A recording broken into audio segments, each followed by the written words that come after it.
بسم الله الرحمن الرحيم. الحمد لله الذي خلق السماوات والأرض وجعل الظلمات والنور، ثم الذين كفروا بربهم يعدلون.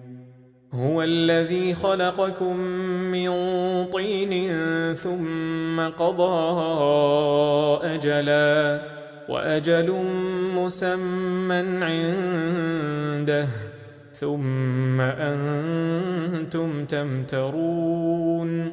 وهو الله في السماوات وفي الأرض، يعلم سركم وجهركم ويعلم ما تكسبون.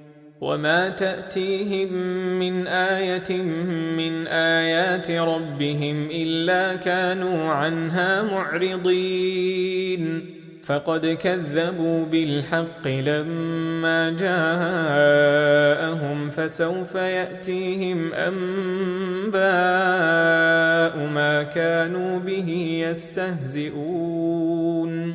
ألم يروا كم أهلكنا من قبلهم من قرن مكناهم في الأرض ما لم نمكن لكم، وأرسلنا السماء عليهم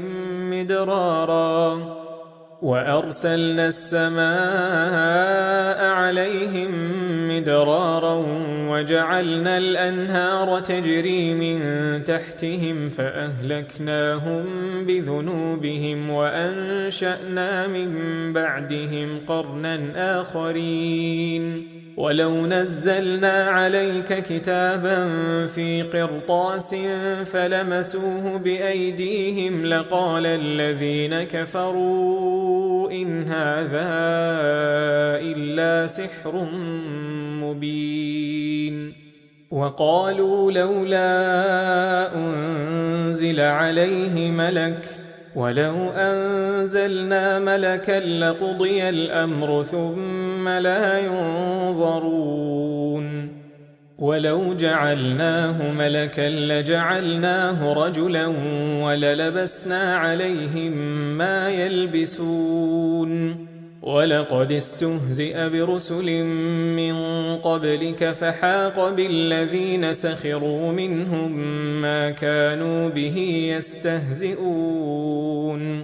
قل سيروا في الأرض ثم انظروا كيف كان عاقبة المكذبين. قل لمن ما في السماوات والأرض